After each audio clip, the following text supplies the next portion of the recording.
Hello, everybody. Welcome to your very favorite comic book podcast, Flea Market Fantasy. I'm your co-host, Mike-DELL, and as always, I'm joined by... Michael-DELL of the LCS Hockey Radio Show. That's right, and this week it is your pick, and you went cosmic this week, right? So tell us what we're reviewing. Yeah, because last week we did Dr. Fate, and he had a yellow helmet. So I'm like, Right. all right, let's keep the yellow helmet theme going. No, Michael, you're going to have to do it again next week, so good luck, because I can't think of anyone else with a yellow helmet. But this week we'll be doing Nova, issue 6 from 1977. The Man Called Nova, I guess is technically the title of the book. Is that the official title? I believe so. Really? The Man Called Nova. And why did you pick this issue? Because I was just flipping through the Novas, because I had a couple Novas when I was a little kid. Okay. I think I had issue like 3, and then there was one with Spider-Man, but you talk about Spider-Man a lot, so... You could say that. But the reason I always picked that one was because in that book, How to Draw Comics the Marvel Way, Right. they used that cover of Nova with Spider-Man as an example of what, like they showed a first shot at it that they didn't like, and then they showed one that they did take. And so you could see, like, so I almost picked that just for that reason. But instead I went with issue 6 because Nova is fighting 3 dudes I never heard of. And they're like the ridiculous villains. So. Right. And he also, there's a lot to say about that, but we'll get to that later. Yes. So here it is, Nova. The original Nova run, Michael. And I believe you said you owned the whole entire run at one point, right? Oh, I read one issue and somehow I really enjoyed it enough that I went out and I dug up every single issue of the series before I read any other ones, right? I just read the one issue.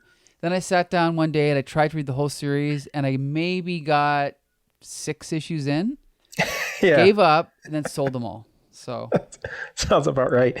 Yeah. The original Nova run was 25 issues from 76 to 1979. Mm-hmm. And then the character disappeared for a bit there. And then he showed up again in 1989 with the New Warriors. Right. The New Warriors. Tell the kids who the New Warriors are. Well, I consider them Marvel's ripoff of the New Teen Titans, but... Yes, that's exactly what they were, yeah. Yeah, it was, who was it? Namorita, Speedball... Speedball. I forgot about that guy. Night Thrasher. And then they called Nova Kid Nova for some reason. Yeah. And there was someone else, but I can't remember who. Oh, Firestar. Oh, Firestar. But even though, like we said, the title of the book, I believe, is The Man Called Nova, he's a high school kid, so he's not even a man yet. That's a good point, yep. Yeah. So I guess, Kid Nova or Young, whatever his name was in the New Wars, that's more fitting. Right. Because he's only like 17 here. The creators of Nova were Marv Wolfman and John Romita Sr. Mm-hmm. They got the credit for it. Although we'll get back... when we talk about Wolfman later, he's the writer here, and the art is by Sal Buscema. But when we talk about Marv Wolfman after we review the issue, I'll get into the origin of Nova because it's pretty interesting. So okay, cool. We'll get into that. So the Nova character, his real name is Richard Ryder. Sorry, Michael, his name is Dick Ryder. Okay, that's true. So make your own jokes at home. His first appearance was Nova 1, 1976, as we mentioned, created by Wolfman and Romita Sr. And his origin is basically a ripoff of Green Lantern, no? I would say, like absolutely. So Dick Ryder is this 17-year-old high school kid, and there's a fella named Roman Day, RHAOMANNDEY Day. Roman Day. And he was from the planet Xandar. with an X. Okay. That's Xandar with an X. Yep. And he was a member of the Nova Corps, which is a intergalactic police force that protected Xandar. And this Roman Day fella was dying, I guess. And for some reason, he decided to pick Richard Ryder to take up the mantle of Nova. And like everyone in the Nova Corps basically dresses the way Nova does. Right, right. So again, kind of like the Green Lantern Corps. Totally. Or Corps, whatever. So, so he picked Dick Rider, and Dick Rider assumes the role of Nova on Earth. And he can fly really fast. He's super strong, super durable. And I guess he can absorb energy and like, shoot energy out occasionally. Lasers, yeah. Yeah, but like he can't just like do it at any point. Like he has to get hit with energy or something, I think. I don't know. But his main thing is he flies really fast and he's strong. Why don't you describe the Nova costume for the kids if they've never seen him? Oh, the Nova costume is pretty cool, actually. Yeah, when I was a kid, that's why I liked him. Yeah. Right. So he has this freaking awesome helmet that it's a weird helmet because it goes halfway down his face, and so you can only see his mouth and his eyes, but his nose is covered. Yeah. And then he has this star-shaped thingamabob on his mask, over kind of like above his eyes, but like it points up. So it's one of the coolest masks I've ever seen. But it's also like the bottom of the star goes down between his eyes. Right. And the helmet's yellow. The starburst is red. And yes. Then the rest of his costume is blue and yellow. But he also he has these 3 like sunbursts on his chest that are connected by 2 lines. That's also very distinctive. And he has kind of like these little, what do you call that? Like not sleeves, but like the torso of his costume. It doesn't just go flat into his shoulders. It has like those little things that stick up. Kind of like Nightcrawler. Yeah, right? Nightcrawler yeah. has those little things. Yeah, yeah. Kind of, yeah. Like the 1980s, the Golden Girls had shoulder pads. That kind of started right. And then he's just got like kind of blue, it's a blue and yellow pattern, so everything's blue and yellow. But I got to point out, when he joined New Warriors, for some reason they changed it to red and yellow, and it's not as cool. Yeah, and they got rid of like the sunburst thing. It's stupid. Yeah, like his arms and legs are yellow, and the body's blue, and the sunbursts are yellow, and yeah, so it's a cool costume. Now I mentioned the fellow that gave him the power was a guy named Romande, and I had no idea, Michael, but that is actually John C. Reilly in Guardians of the Galaxy. Ah, okay. He plays Romande, and if you look his outfit, he has like the little yellow circles, like the sun. Right. They're not like sunbursts; they're just yellow circles on the chest. Yeah, it's not as cool as I remembered it. I'm just looking it up right now. It's not as cool as I thought. Yeah, and I guess there is I don't know if he's the guy. There is someone wearing a helmet later too. Okay. Like Nova, but it doesn't have this starburst on the front of it, and it's not yellow, and so. But yeah, I had no idea they were in Guardians. I totally forgot about that. All right, so trying to think anything else about Nova. That's basically it. So are you going to talk about his creation later? Because didn't Marv Wolfman come up with him before? Yeah, Marvel? I guess we can get into that now if you want. So in like 1966, when Marv Wolfman was a 20-year-old lad, he and some guy named Len Wein, him again, who was 18 at the time, they were working together on a comic book fanzine. They submitted works to it. It was called Space Adventures was the fanzine. And he originally created this guy named the Star, who found an alien spaceship with pills on it. And when he takes the pills, he got all kind of superpowers. And I think that was in like issue 3 of the fanzine. And then that character evolved into a character named Black Nova. Really? In issue 6.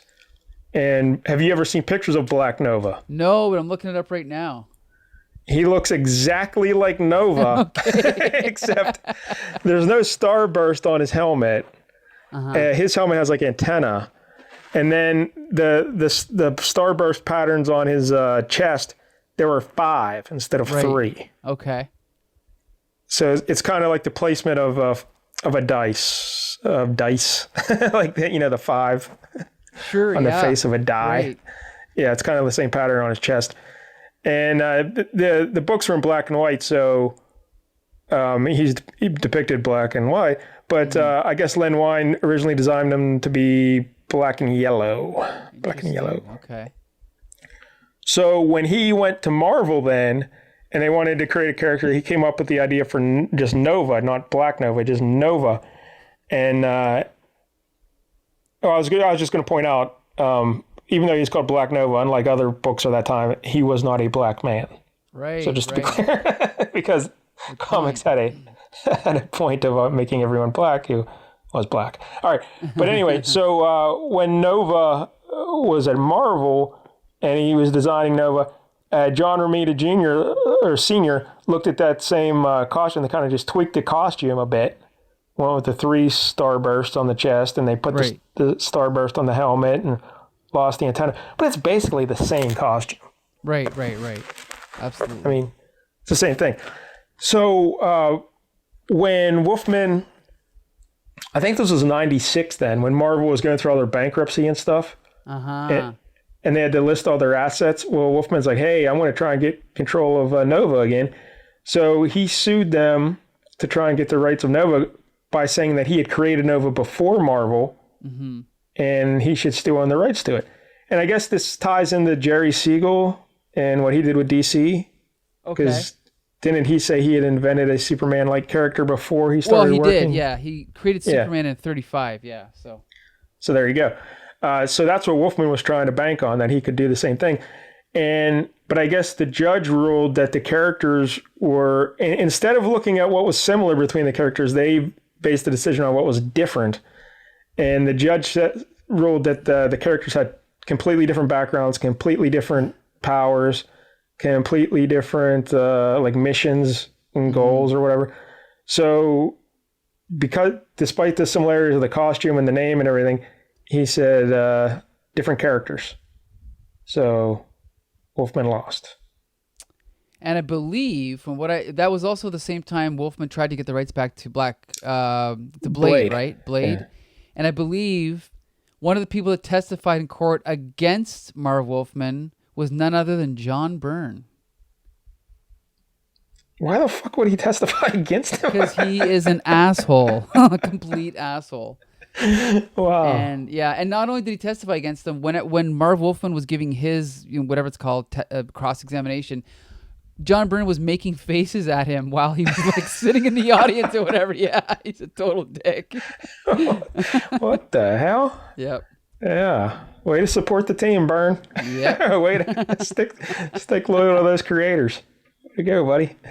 But anyway, yeah, so that's the story. So Wolfman did not get control of Nova, but he's still credited as the creator. But he just didn't get control of the character. All right, so there you go. That's Nova backstory. All right, any other memories of Nova that we should know? I guess he had a couple other series after the New Warriors run. He got his own series a few times, I guess. Yeah, I mean, I know he's kind of around now, but obviously I stopped paying attention. Again, he was kind of canceled before I came into comics, and he didn't really come back until I was just starting to lose interest in Marvel. So he was always off. He was never really in my radar, But he was cool, though. I always thought his costume was cool, that's for sure. Yeah, the costume's definitely cool. All right, so especially if you're a kid, it's awesome. Yeah. And also when he flies, like from the waist down, he's just like a streak. Right. You never see his legs. It's just like. And I'm assuming we're gonna talk about the writer and we're gonna talk about the artist later, right? Yeah, Sal Buscema. All right. So a couple other characters in this book. One of them is the Sphinx. Right. This is the first appearance of the Sphinx, Michael. Really? It's a monumental occasion. Huh. Now, do you know do you know anything about the Sphinx? No, in fact, no, because I only remember seeing the Sphinx in the Marvel Universe, and I always thought the art for that, whatever appearance was really cool. But now that I've read him, I'm like, maybe he's not so cool. I don't know. He's pretty cool. He's okay. He has a nice look. He's like this purple costume and then like dark blue, like I guess a cowl, you would say, kind of like Batman or I don't know, or helmet. And he's got 2 big pointy ears like Batman. They're really tall. That's definitely cool, yeah. Way up. But yeah, the Sphinx, his real name is Anathnammut. And he was a chief wizard in the court of ancient Egyptian pharaoh Ramses II. Cool. And Ramses got pissed at him and kicked him out because he said this Moses guy is doing more magical stuff than he is, so get the hell out of here. and he gave him the boot. So Anathnammut was roaming around and he found some ancient temple, and there was the mystical Ka stone, Ka, the mystical Ka stone, and he touched it to his head because I guess the stone was like beckoning to him, touch me to your head, touch me to your. So he touched it to his head, and here it gets stuck to his head, and that's that yellow gem we see right now in his costume there. Okay. And it gave him superpowers and made him immortal. So he's been alive for like 5,000 years, roaming the world, just trying to keep himself busy. So yeah, just trying to gain knowledge and work out. Might as well, right? Keep fit. Yeah. So that's the Sphinx, and I guess he would become a Fantastic Four villain after this. Probably under Marv Wolfman, right, when he was doing it. Oh, probably, yeah. Yeah. And then the other villains in this, unrelated to the Sphinx, they're not in this together. They're separate, but they're called the Terrible Trio. What? Yep. How come I didn't even notice that? Is that what they call themselves in this issue? No, I don't think they name themselves that in this issue. But because you know what Terrible Trio I'm thinking of, right? The DC one. The DC one. Yeah, that's right. With the animal heads or whatever. That's right. But which is the worst Terrible Trio? The animal head guys or these three? It's a. I just got to roll the dice on that one. Do the animal head guys, do they have any powers or anything? Or are they just dudes in animal heads? They're like furries. I think at first they're just furries, but later they might get powers. You know how it is. We magically got powers that match our costumes that we've already had. You know how it works. Because I'll say this about those guys. At least they have like a unifying theme. Right. Or this Terrible Trio, it's just three random dudes. Right. No reason that they're together. All right, so the first one is Condor. I never heard of. And his first appearance was Nova number 2, 1976, created by Wolfman and Sal Buscema. I think it's Sal who created them, but it might be John drew the first 2 issues of Nova. Probably John, yeah. Yeah, so maybe it is the John Buscema that created him. But he's a member of the Bird People, and I had never heard of the Bird People, but apparently they're an offshoot of the Inhumans. Really? Never heard of them. Yeah. And his gimmick, he's a black fella, and I guess his gimmick is he just has wings like a condor. That's basically it. And he's got like claws on his fingers there. Yeah, but that's really about it. And his costume's red, and kind of generic, but not bad. Just like a big bird. Yep. Yeah. Next we have Diamond Head. Yep. And his real name is Condor's real name is unknown, so he's just Condor. Diamond Head's real name is Archibald Diker. Huh. And his first appearance was Nova 3, 1976. And created by Wolfman and Sal Buscema, definitely. And he was a Golden Gloves boxing champ and a petty criminal who one day he broke into the Southampton Science Institute, hoping to steal some valuable gems. But he accidentally tripped and fell in front of a diamond-powered laser. And the laser shot him. And it turned him basically into a living diamond. Okay. So he's just all diamond. And he's real strong and durable. Like a diamond. So that's Diamond Head. Huh. Like he could have called himself Diamond Leg, Diamond Arm, because his whole body's diamond. But good point. Diamond Head. And finally we have Powerhouse. Mm-hmm. And this fella's real name is Reg Davan, D-A-V-A-N. And he's from Xandar. Really? He's from Nova's home planet of Xandar. And his ship crash landed on Earth. And he had amnesia. And Condor stumbled upon him and discovered him and started manipulating him to be his evil lackey. Really? But he's not an evil dude. He just doesn't know who he is or what's going on. His first appearance was Nova 2. And that's pretty much it. He's a Xandarian. So this is kind of like Marv Wolfman's attempt to make like a Sinister Six. He introduces these 3 characters, then he teams them all up and calls them the Terrible Trio. Yeah. The Terrible Trio. And they're terrifying, these 3. So... Well, we didn't mention Diamond Head. His costume's like blue, like a blue outfit, and then right on the chest there's a big diamond. Yep, and I gotta admit, I'm a sucker for characters that are made out of like crystal or diamond or anything like that. You know, like Iceman or Martin X. I just think they're so cool. Oh, a Prism. The Marauder Prism. Oh, yeah, there you go. And what about Emma Frost? How do you feel like when she turns diamond? Oh, that was cool. See, I thought that was terrible. She doesn't need that. And Powerhouse's costume is like purple and I don't know. You know what's cool is I used to create my own Transformers. Well, I shouldn't say cool, but anyway, I used to create my own Transformers when I was a kid. You have a very elastic sense with the word cool, but all right. And my favorite one was a Transformer named Powerhouse, who was a combiner made of 5 Dinobots, and he was the strongest of all the Transformers, and that was his name, Powerhouse. Yep. Oh, yeah. Yeah. Some real insight into a young Mike-DELL. I'm saying young. I mean, this wasn't like 2 weeks ago you did this, right? No. This was This was when I was a young, like 8 to 10 years old, probably. All right. Powerhouse's costume kind of looks like a Hawkeye. It's like purple like that with boots and I don't know. Can say that, yeah. But he just has like a normal mask with his hair flowing free in the wind.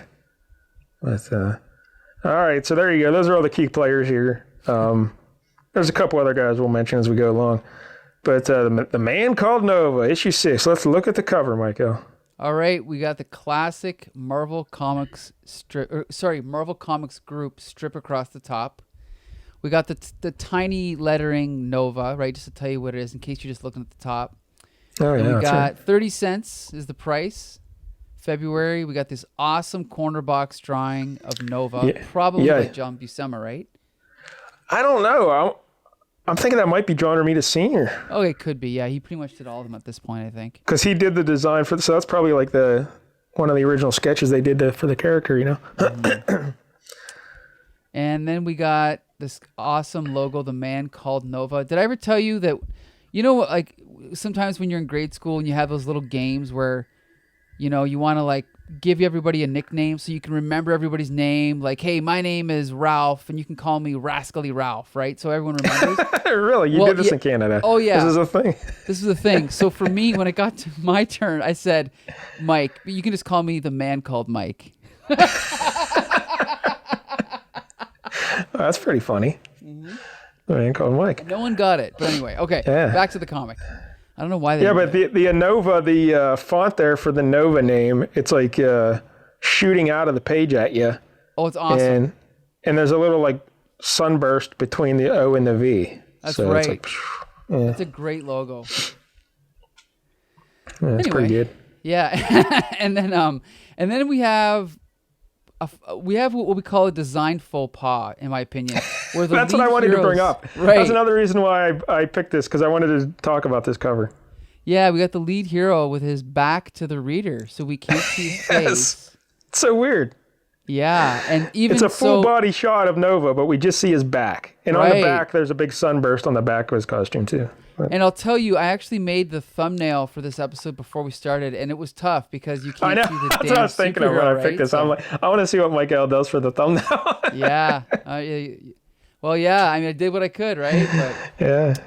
And then we got these 3 no-name supervillains running at him, and he's shouting, the Condor, Diamond Head, Powerhouse. If one doesn't get me, the other 2 will. Yeah. And then at the bottom, there's a little caption, plus, who is the dreaded one?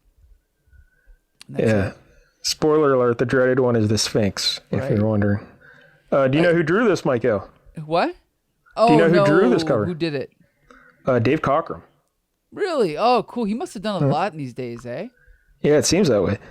But look at Powerhouse. He's got the energy around his hands in the Kirby Crackle. Right. Look at that. That's pretty cool. Yep. Huh. Anything else about this cover? But yeah, that is weird that the hero with his back to the camera. Like, how? I get that they wanted to show the villains running at you, but I don't know how else to do this. I know. It's like, I was thinking that too. Like, maybe if he was just turned halfway sideways, maybe, or something, Or like you could have him facing the camera, but like kind of looking over his shoulder at him. But then it would look like he's running away from them, right? Yeah, but so you'd have to have him like standing real strong, like just like he's surprised by them, or something. But his fists ready to fight But Right. yeah, I don't know. it's a tough. Yeah, it's tough. I don't know. But I wasn't interested though that because you don't see this very often. The back Hero, to the camera. I know. It's just back then. I'm surprised that someone like Stan Lee didn't say something, but maybe he Yes. wasn't around that day or something. I don't know. Particularly since I just said like they had that Spider-Man cover not long after this where they did a couple takes on it to get it right. So you think someone would have said, "All right, let's take another swing at this." But yeah, not so much. Guess not. Yeah, I probably would have had him like facing the camera, but looking over his shoulder, like he's startled that they're coming. They just popped up behind him, you know? Right. I don't know. But anyway.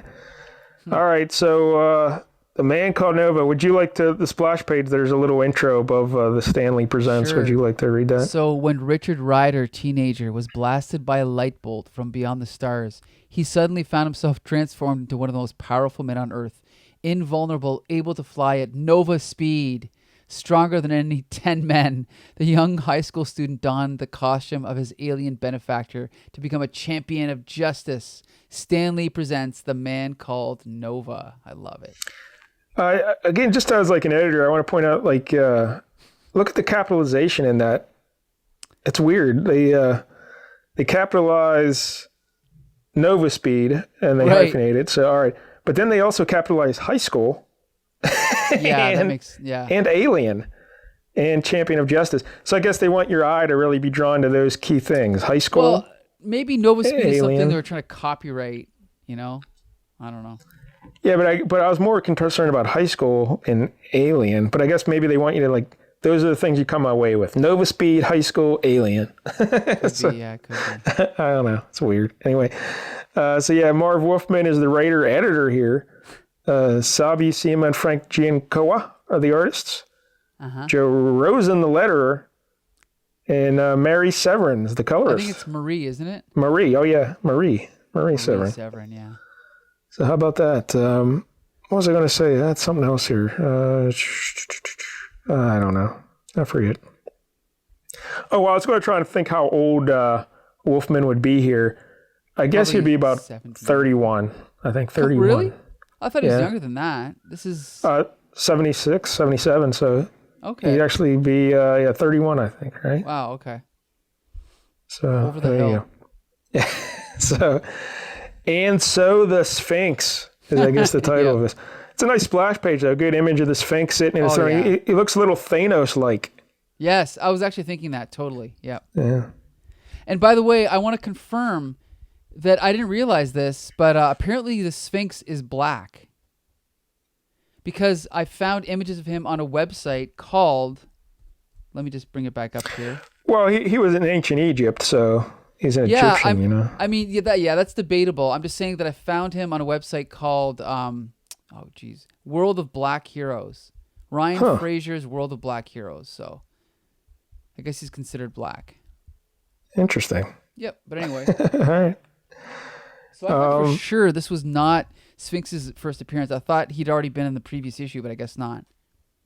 Yeah, but, I don't think so. This is number one for the Sphinx. Is a big shot of this character, the Sphinx, playing chess with Nova. He's got little chess pieces made of Nova.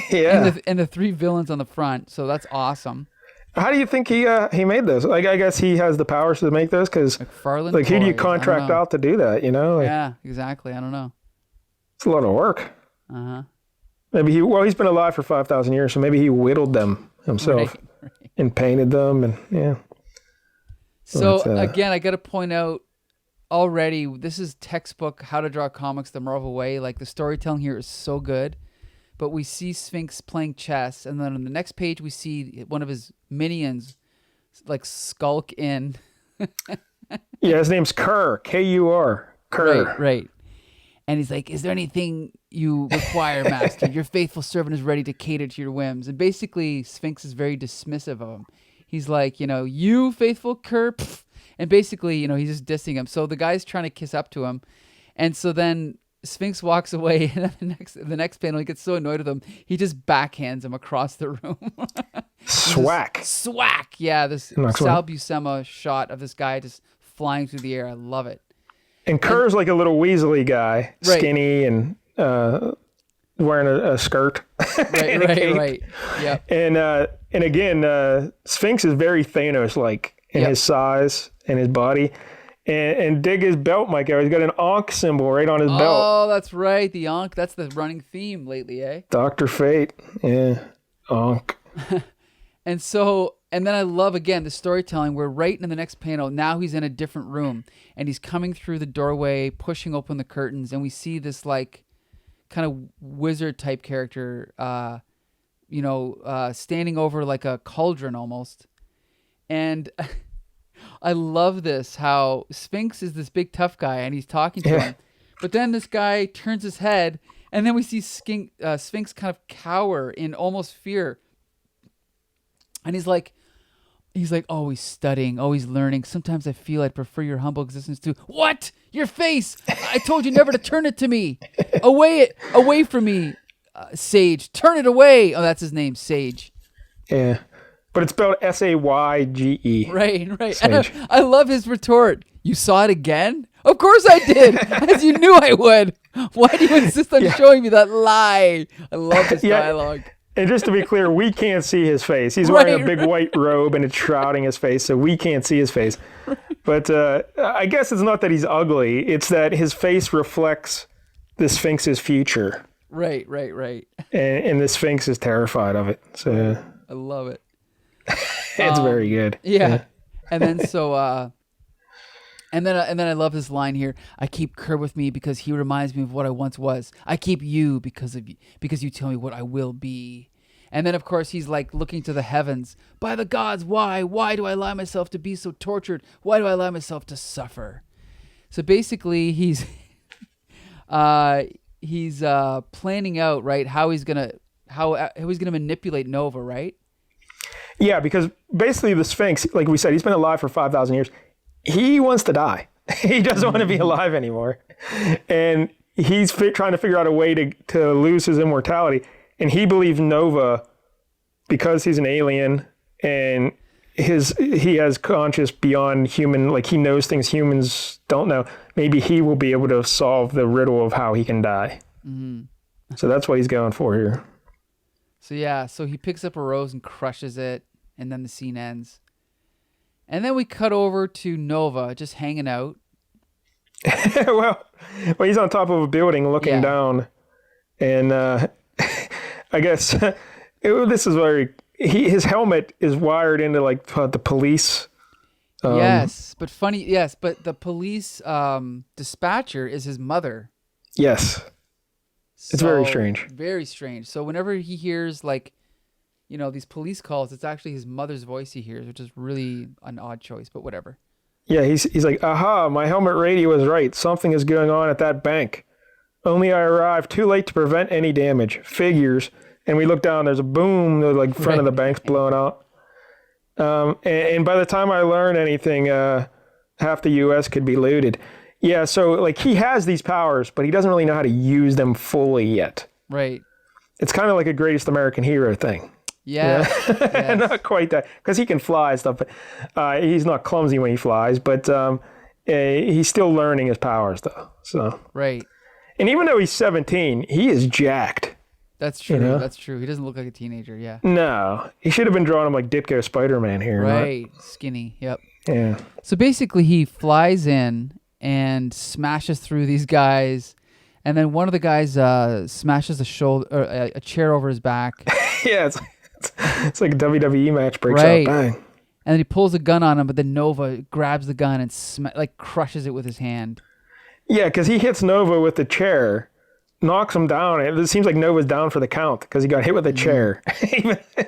And Nova's like, nope, I'm just playing possum. And he reaches up and crushes the gun in his hand. Right. And then that's it. I guess he saves the day, flies away. Yeah, it's quite the transition. I want to comment. He breaks the gun, and then the next thing we see, he's just flying in a different neighborhood. Yeah, so. I mean, we've talked about the Marvel style of writing before, right? And I just want to mention there's one thing I noticed about John Buscema and Sal Buscema is you can look at this whole page and you can see that he just drew this, and the whole idea that he got the information from his helmet, that was added in by Marv Wolfman in the dialogue, right? And if you look through the page, it's kind of just a generic, I don't want to say generic, but it's like nothing specific about what's going on. It's just people fighting. So the fact that the next page just cuts him flying away doesn't surprise me, because I imagine that Sal Buscema just kind of threw that scene in, and then Marv Wolfman kind of made it work later, eh? That's what I assume anyway. It almost seems like there's a page missing. Yeah, you know, yeah, right? Absolutely, yeah. At least a couple panels, but yeah. So he goes right from smashing the gun to the next panel. He's out in the city somewhere. So it's like, oh, all right. Yep. That's cool. Yeah, it's just funny. Yeah, he's like, not too bad a Saturday morning, providing the papers get my name right. Yeah, it's just kind of funny. So so he goes into like an alley behind his house, changes into Richard Rider, then goes into his house, and I don't really know his living situation, but is this his roommate here, Bernie? Yeah, I don't. I guess this is his house. This is his high school friend. Okay. Bernie. Is that Bernie his name? Yeah, Bernie. Although Bernie looks like a high school kid in that first panel. Second panel, he looks about 45. Right. It's very strange. Yeah, and they're looking for their friend, I guess. And this is confusing because their friend's name is Caps. Yeah, his nickname's Caps. Caps Cooper. Okay, but when I first read that, I just assumed he meant Cap. I don't know, like Captain America, because they were. Oh, no. But anyway, yeah, different Caps. So yeah, Caps is missing, and they're trying to look for him. And Richard Rider, he's like, oh, I'll get him. I'll find him as Nova. And there's a thought balloon of Nova's head. That's so weird. Right. It is weird. I've never seen that. No, like I've never seen it either. Like usually in the old days, you'd like Spider-Man, like Peter Parker's face would be half Spider-Man, right? To show, or like his silhouette or shadow would be Spider-Man on the wall. But this is just kind of added in later. Yeah, we get a thought balloon of Nova's head. Uh-huh. And so yeah, it's very strange. All right. And then we cut over, and right away now we know where Caps is. Oh, are we going to talk about that yet or no? Well, just real quick, notice the little arrow with the elsewhere, the transition. Yes. We noticed that in another issue recently, and I was like, I've never seen that. I can't remember what it was. Do you remember? No, I don't remember which issue. No. What did we do right before Dr. Fate? Because that had to be it probably. Let me check my notes. Spider-Woman. Yeah, it was in Spider-Woman. Okay. Yep. Which was Carmine Infantino, and who was But writing? it was also like, yeah, who wrote Spider-Woman? It wasn't Marv Wolfman, was it? Holy hell, I can't even remember. Yeah, I can figure out. But it was the same year, though, like 77. So same era. Maybe that was a thing they were trying to do in 77. Right. Never caught on. But anyway. So right away now we find out where Caps is. He's, as you'd expect, tied up to a pipe in a sewer. Now, this kid looks very much like a grade schooler. Yes, this is very confusing, exactly. Even though he's their high school friend. I don't know. Right. And I guess his real name is Roger, which is even more confusing because Captain America's real name is Steve Rogers, but whatever.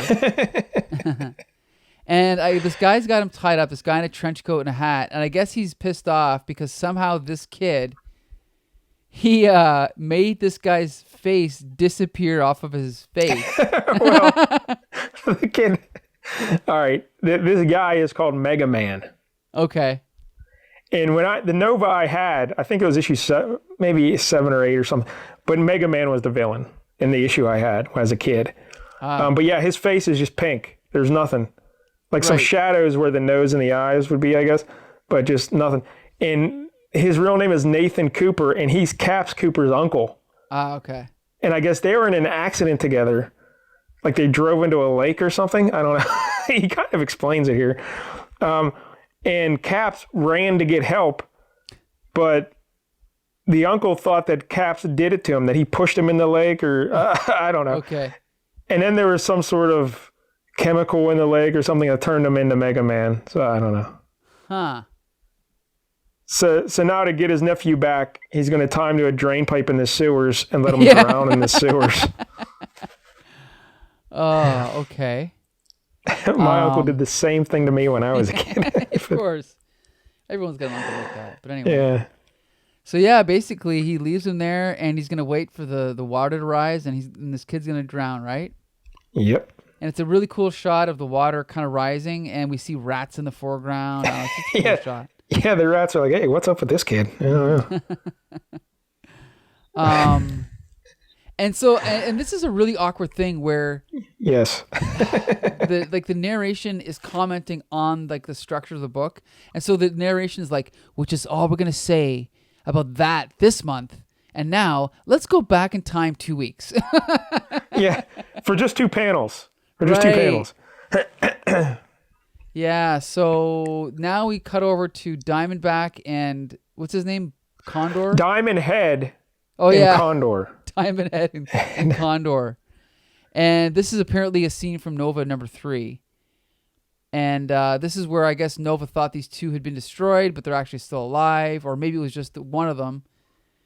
And yeah, so now they're teamed up, and they're going to they're breaking up Powerhouse, right? Yes, Condor wants to go break out Powerhouse, right? Because he's like in a hospital somewhere, I guess. He's in a hospital, right? Yeah. But they have him in this machine that's like because Powerhouse's gimmick is he can absorb energy and get strong and stuff.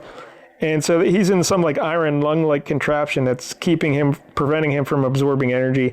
And his eyes are also bandaged. So I don't know if he has to see to have his power. I have no idea. All right. And I love this. They burst through the window and just start. Condor does, right? Yeah, Condor does. Yeah, you're right. He smashes through the glass and starts throwing nurses and doctors left and right. There's even a cop in the background. He throws one of the staff into the cop, and then he just kind of like flaps his wings and blows them into the wall too. Right. And then Diamond Head's there. He smashes through the wall, and a cop shoots at him. Crunch. Oh no! Our bullets bounce off of him. And then Diamond Head just punches him. Whack. And then I love this. Again, this is to me clearly a case of the art coming first, then the dialogue. But we see a nurse on the phone. Police! For mercy's sake, help! We're being invaded. And then Diamond Head's like, away from the phone, woman. What? You're not listening to me? I'll make you pay for that, woman. Smashes the ground. It's awesome. Yeah, the ground cracks. Kind of like when the Hulk hits the ground and causes like, the little shock wave or whatever. I wanted to point out one of the sound effects, though, when Condor's beating up the people. One is swack. The other is spuck. S-P-U-K. Right. I don't know if I've ever seen spuck as a sound effect. Oh, these are good. You're right. Yeah, I like spuck. I'm going to save that one for later. Hold on. Anyway. So now we cut to Nova flying around, and here we get the exposition. Mom's voice. Right. She's sending the police to Nassau General. Something must be going on there. What a racket. How many other superheroes have their mothers be civilian police radio dispatchers? And who also have built-in radios to pick up on the distress signals. So yeah, just to explain how all that works, they put that in there. Very weird. And then there's some random stuff about the Statue of Liberty, like how her arm looks good because Hulk just ripped it off or something. I don't know what's going on. Yeah, pointless. Anyway, but they're always trying to go buy the Hulk. Yeah, if you want to see what happened, go buy Hulk number 206, Marv. So anyway, so then Nova, so he flies to the scene of this crime, and everyone's down for the count. Condor's already left, so he chases after him, but Condor shoots him with, what is this, like a petrifying gas? Right, just randomly has that, and then he falls, and Diamond Head catches him.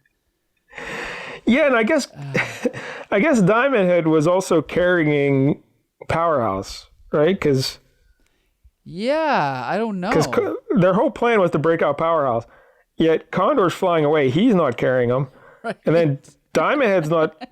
We don't see Diamond Head carrying him on the ground, but Diamond Head just happens to be on the ground to catch Nova. And again, that had to hurt, like being caught by a guy made of diamond. Right.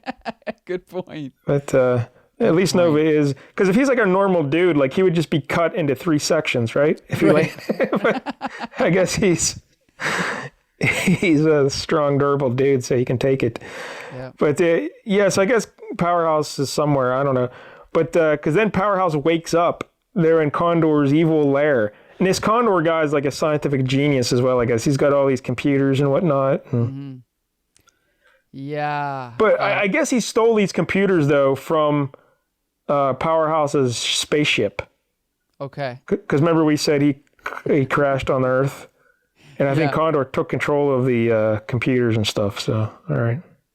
Anyway. So Powerhouse wakes up and he's like, "Why did you do that?" And then Condor's like, "I have need of you, my friend. You and your amazing powers." "No, please not again. I didn't want to join you the last time. Could you have left me alone?" And then he kind of like slaps him across the face. And it just Swack. Yeah. "What? Insubordination again? Did I rescue you from the police only to rend you?"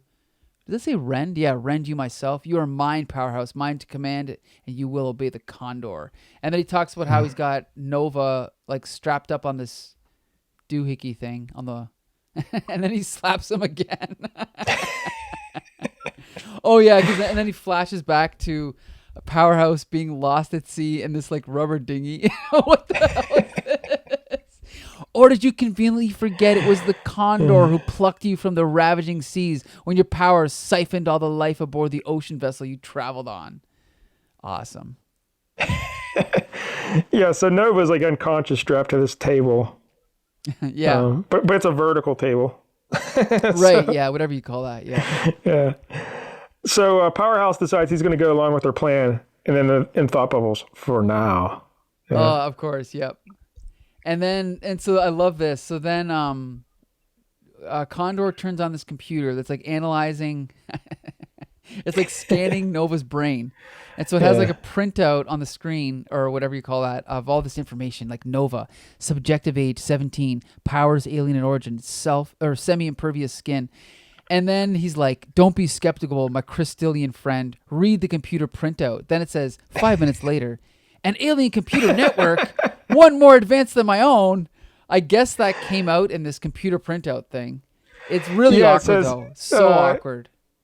In ability to move along electron path, in atmosphere permits flight, computer link up with alien vessel orbiting Earth, and then it's cut off. So yeah, because Xandar, the planet, it's basically tied into a massive computer.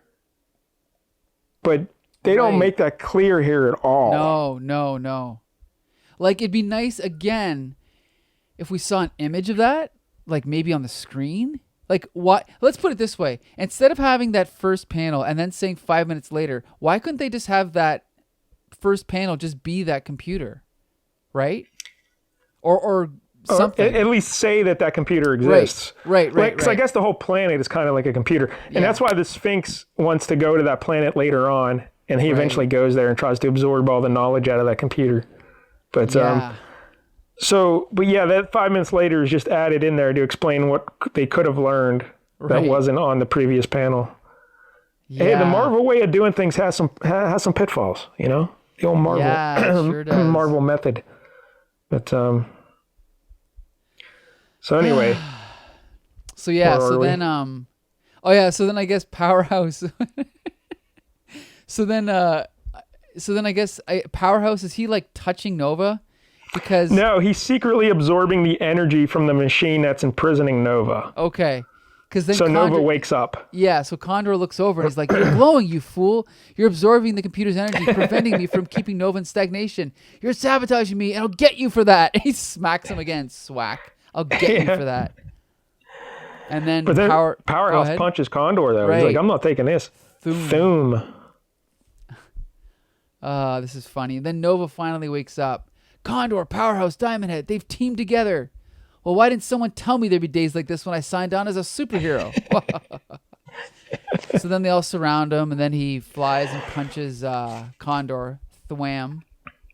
And then Diamond Head punches him, bram. This is great stuff. And then Diamond Head punches him again, but hits the wall. Fack. This is. I mean, let's be clear. The Batman TV show from the 60s was not exaggerating. This is all the comic books were at this point. But anyway. And Condor gets mad. "Morons, keep them away from my computers. I can't afford to have them damaged." Yeah. Yep, he's got a plan. So then, and then we cut over back to the Sphinx, right? Well, they're still fighting. Diamond Head, tries to crack Nova. Nova jumps out of the way. But then Powerhouse grabs Nova in like a chokehold, and he starts. Now, why did he just freed Nova? So why is he fighting him here? Well, I don't think he intentionally freed Nova, did he? No, yeah, he was. I think that was the plan, right? Maybe. Because he says, "I can't let you have all the power, Condor. No man should be that impervious, especially not you." So I thought he was just trying to steal the power. I don't think he was intentionally trying to free Nova, but I don't know. Oh, okay. Yeah. All right. Well, that makes sense. So then he puts Nova in the chokehold, starts absorbing his energy, but Nova does a judo flip, wow, throws him on the ground, and then we cut to Sphinx. Right. And Sphinx is looking at the globe, as evil geniuses do. And I don't know, what's he talking about here? Well, he kind of gives his background about walking the earth for 5,000 years. Right. And, they're just yakking back and forth. Yakking. And then Sphinx is like, I've learned that an endless life is not a prize. Rather, it is a curse. One I would wish on no one, not even yourself, Kerr. But it is now time to prepare our weaponry to consider our attack. I love the Sphinx-Kerr relationship. Yeah, it's pretty cool. Kerr is his right-hand man and his lackey, but Sphinx apparently despises him. He can't stand him. That's pretty good. It's good fun. So now we cut back to the battle in the cave, and Diamond Head cracks Nova. Literally, crack? Yep. K-R-A-K-K. And then Powerhouse grabs Nova by the head, starts absorbing his energy. Right. And it's kind of like the Iron Claw of the old wrestling days. Puts it on his head, a two-handed claw. Andre the Giant used to do something similar, squeezing people's heads. Yeah. And Nova feels his energy going, and he taps out. He passes out. Right. He's done. And then he's like, here lies.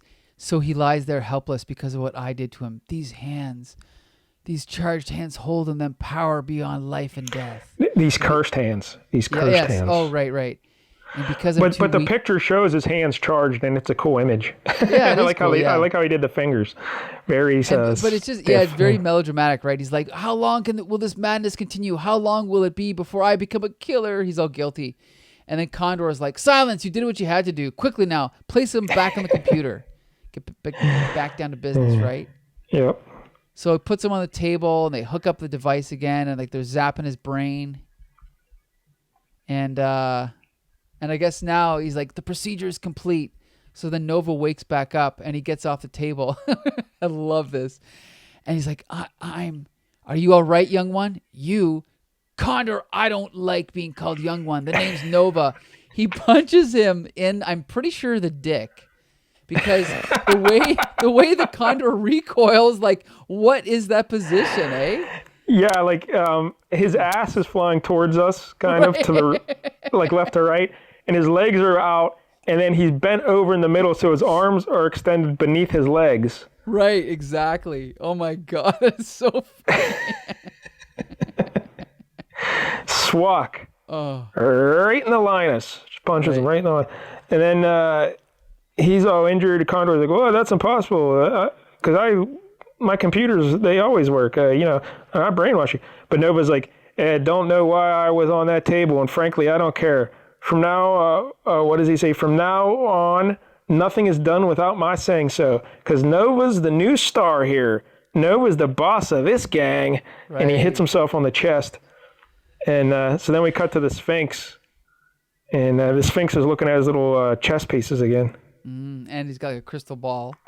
And then, what's his name? Kerr is like, they changed him, master. Only the kid took them over. So Owl is now ready. And alas, the first pawn has fallen. The game begins. Uh-oh. Look out. Next issue, the most fantastic Nova epic ever, Return to Space. Yeah, keep in mind, that's really, a bold statement. The most fantastic Nova epic ever. Right. And it'll be issue 7. So, right. Exactly. And then the Nova letters column, Nova Newsline. How about that? Yep. Nova Newsline. I also want to point out when Nova wakes up on the table after being brainwashed, the first thing he says is, "Mom, Dad, Ginger, or Ginge." I don't know. Who do you think Ginge is? Ginge? Probably his girlfriend. Yeah. Okay, I was gonna say his dog. Wow. My head, it's a Nova. Wow, there it is, Mike-DELL. Issue 6 of Nova. Yeah. Holy hell. What a strange book. Yeah, so we talked Wolfman as the writer. The writing here is special. Whew. Well, it's yeah. I mean, you can see why. I mean, depending on your mood, I can see why I enjoyed it, but then I can also see why, upon rereading it, I immediately sold my entire collection. Like, it's fun in the way 70s comic books are for kids, Like, 100%. It's like, all right. Yep. Like, if I was a kid, I would have loved this, because you have a big, cool villain in Sphinx, and then you have 3 other villains, and then a big fight scene, a couple fight scenes, actually. Yes. So I would have been fine with this as a kid. This would have been awesome. So I don't know. Yeah. But the dialogue, like you said, there are several points throughout the book where the dialogue has to make up for the art or fill in details, and then Nova's voice is kind of weird. Like, he uses weird phrasing and just just really dated stuff, But right. It's just, I don't know. Yeah, it's kind of like you said. It is very fun. It's Marvel. It has a Marvel feel, but it's kind of like second-rate Marvel. But it is still really fun. And we do have a lot of the subplot there with his buddy Caps, although he doesn't really seem all that interested in finding him. Right. But I guess he was busy. But I mean, it also ends really suddenly. Like, it felt really short. I guess it's only 18 pages long, which is kind of short. Oh. 17. That's really. I think at the time comics were shorter. There was a brief time when they were really short, but it did feel short. Yeah. It's a fun 70s comic book if you're a kid. Right. As an adult, middle-aged adult, not so much, but what can you do? It's still fun. I think the biggest weakness is that I do love the art, like the storytelling, but it is disconnected from the script. So I don't know if that's the fault of the process or if it's Marv Wolfman or what, but yeah, it does feel disconnected. Yeah, so I should say Marv Wolfman wrote all 25 of these issues. So right. Nova is very much his thing. And Sal Buscema, he drew issues 3 through 14. And like I said, John drew the first 2. So that's interesting. The Buscema brothers all over the Nova early on. Right. Now, Mike-DELL, when we pick these books from the 70s, it's always, I feel bad because it's always Sal Buscema, but he was just drawing everything in the 70s. It's true. And so I went through his, on Wikipedia, they have like his credits or whatever, you can look through what books he drew. So for 1977, I just went through the list at Marvel, and I counted all the titles in which 1977 would have been included, because sometimes they have like from 70 to 79, or you know what I'm saying. So that's not necessarily like he drew all those issues in 77, or maybe he didn't even draw a book in 77. Maybe so who knows? The number's going to be off a little bit. But in 1977, care to guess how many titles he drew? Like different titles. Like not like he had long runs on them, but just like one book here, 2 books there, or whatever. I'm just going to guess 10. 19. Holy shit. Now again, some of those were like he would draw like huge ranges of issue numbers, and then there would be like I said, from like 70 to 83 or whatever. So who knows? Maybe some of those weren't in 77.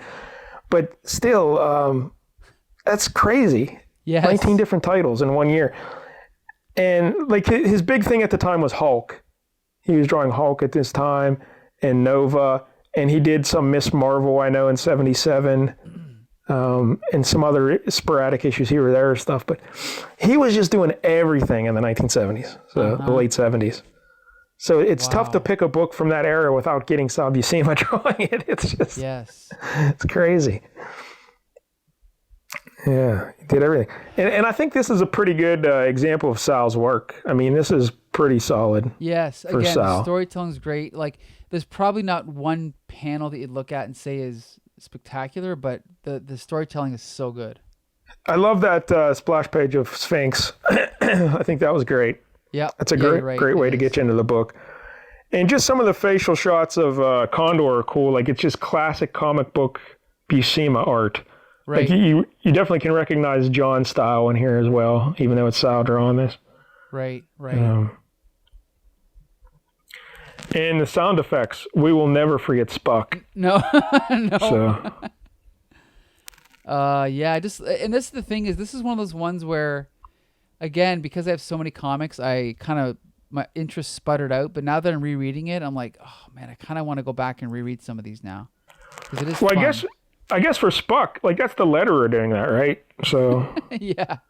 That would be Joe Rosen. Yeah. Joe Rosen. Exactly. Good job, buddy. Spuck. Yeah, so there it is, Nova 6. Any other thoughts on it, Michael? I can only say that apparently Marv Wolfman said that he was really like excited about doing this at first, but even his interest in the book like sputtered out quickly. And I think, because I think the whole idea was when it started out, it was supposed to be like his version of Spider-Man, right? Like, yes, that's exactly what it was supposed to be. Yep. Dealing with teenager problems, but I don't know. I think it went off the rails quick. It just wasn't as good as he wanted it to be. Yeah, you can't have that and then call the book The Man Called Nova. Right. When he's not even a man. And you can't draw him like he's a, 6'4", 250. Right. Draw him like a kid, like a teenager. Exactly. So, yeah, because he doesn't look like a kid, yet he talks like a high school kid. Right. Like, and it's just weird. There's like a disconnect there. And all these goofy villains. I mean, this is like, I don't know, F-tier villains. Yeah. Except for the Sphinx. The Sphinx is a legit guy, but the other three, it's like, come on. Uh-huh. What are you talking? I don't know. Sphinx is cool. Yeah, definitely. Yeah. But he did put in the subplot there with the kid getting kidnapped and Mega Man and. Yeah, I mean, it's funny because someone posted on Facebook recently something like, "Help me out! I'm trying to decide is Marv Wolfman a good writer or not?" And again, with this series, it just makes me feel like he knows all the tricks, he knows all like the Marvel ways of doing everything, but to me, it never seems like first rate. Even the supervillains, like you said, they're like, would you call them F rate? Yeah, at least F tier. F tier, yeah. But we've done several Marv Wolfman issues now, and I can't say that I liked any of them really. Like I think the best one was Tomb of Dracula, right? Yeah, well, that's supposed to be his most critically acclaimed one for sure. So. And yes, Marv Wolfman did write Spider-Woman that we did last time. Right, there you go. So, yeah, it's tough. I think he's fine, but he's not great. He's better than, I was going to say he's better than Roy Thomas. But oh, that's a great... I hate piling on Roy Thomas, but... like, to me, though, I kind of grouped together Marv Wolfman, Len Wein, and Roy Thomas sort of into one group because they wrote so many books around the same time. And I think Roy Thomas is way more wordy, though. That's his problem. Better than Mantlo, right? Oh, Bill. Oh, I don't know. I think in terms of like plotting big picture stuff, he is, but I don't know. Yeah, they're all about the same. There's no real standout. That's any of these guys. That's a good point. None of them are really standout. Like they're all fine. They're all solid writers, but yeah, none of them are spectacular. Yeah. So all right, there it is. Nova number 6. So you think you'll go back and read more Nova? Woo! I don't know. I think objectively, I'd give this a 5 out of 10. Yeah, but I was going to go 5. You know what? I'm going to give it a 6 though for Spuck. Okay. And the fact, like, if I was a kid, I would have loved this. So, right. But yeah, it's not great. Yeah, it is fun. Like it does make me want to read it again, right? Well, maybe not, but yeah. But yeah, it is definitely fun. So maybe like the highest I could go is 5.5, but probably just a 5. Yeah, that's fine. Yeah, that's what it deserves. But I'm a big fan of Spuck, so we'll go 6. All right. All right, Mike-DELL. Next week, you need another guy with a yellow helmet. Who you got? Not quite. Ooh. But I am continuing a running theme. And it is the theme of first issue special. So, Come on. so we're going to do first issue special number 12, which is the first appearance of Starman 2. Yeah. Oh, good Lord. Because when we were going through this with the Dr. Fate stuff, and I listed all the guys who were, because there are 13 issues, and I listed all of them. So I went back and looked at them because remember there's one like Boy Millionaires Green Team or something, Boy Millionaires. Yeah. Okay. Yeah. Like, did you ever see that? What it is? I might have flipped through. I don't know. It's literally a group of children who are millionaires, and to join the club, you have to be a millionaire. Okay. Like one's an oil tycoon, one's a movie producer. Like they're kids, yet they somehow fight crime or something. I don't know. It's crazy. And then there's another one that Kirby did, like the Wingbats of something street. Okay. Or the Dingbats, I guess. Okay. Of something. Yeah, that would be more sense. The Dingbats. And it's just like some street kids, and it's terrible as well. Yikes. And so then I saw Starman number 12. Because remember when we were talking about old school Justice Society stuff? Yes. Wasn't there a Starman in that? Yes, he had the gravity rod. Yes, his gravity rod. Right. I have a gravity rod too, but I don't get to use it as much as I used to. So I thought, that's that guy. But then I looked, and it's a completely different dude, and he looks terrible. Completely different, no connection. So why did you pick this? Because I gotta read every DC superhero, and and Starman has a legacy, and I've always thought, well, because he was the original Starman was in the Justice Society, right? Yeah, so, that guy has a legacy. Does this guy have a legacy? Well, this guy, he's got the same name, so I consider him a legacy character. I've never seen this guy before in my life until I looked at him that day. Well, some DC heroes, even though I don't know them, I've seen them. Like that Metamorpho guy, I've seen him before. But this guy, I've never seen him in my life. He does come back. You'll see. Ugh. I am not happy about this at all. Who are the creators? Anybody good? Let me check the credits here. Oh, Jerry Conway. We know him. He's part of that group too, eh? He's part of that group of Len Wein and Marv Wolfman and Roy Thomas. He's probably the best though. But and then the art is by Mike Vosberg and Mike Royer.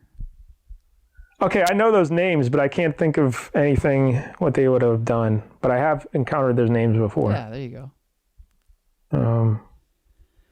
I can't think of Vosberg. All right, anyway. Mike Vosberg, he did one issue of G.I. Joe. Oh. And I don't know what else he did, to be honest. Well, not to get, I know you love G.I. Joe, Michael, but I think in general, a pretty broad statement you could say about G.I. Joe, not the best interior pencils.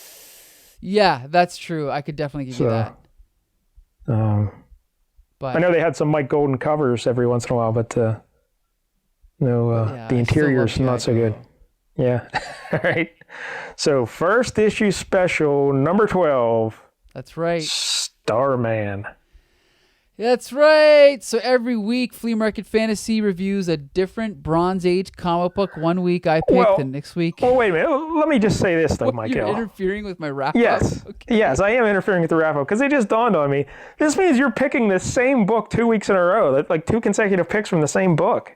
Yeah, but it's 2 different characters. But it's the same book. Oh, that means nothing. Apparently. I think it should, but apparently it does mean nothing. So, all right. It's just a name. This could have been called DC Comics Presents Starman, or it could have been Showcase Presents Starman. They just threw it in because it was a series, first issue special. It's just like Marvel Premiere, right? Or Marvel Feature. Doesn't matter if we go back to it. It's always a different character. I'm trying to find a loophole that you have to change your pick, is what I'm doing. Impossible. So, ugh. But be sure to join us again next week. We're available on Twitter, Stitcher, iTunes, Spotify, all under Comic Book Syndicate. We're also available on Facebook, YouTube, as well as the Comic Book Syndicate website. So until next Tuesday, disperse!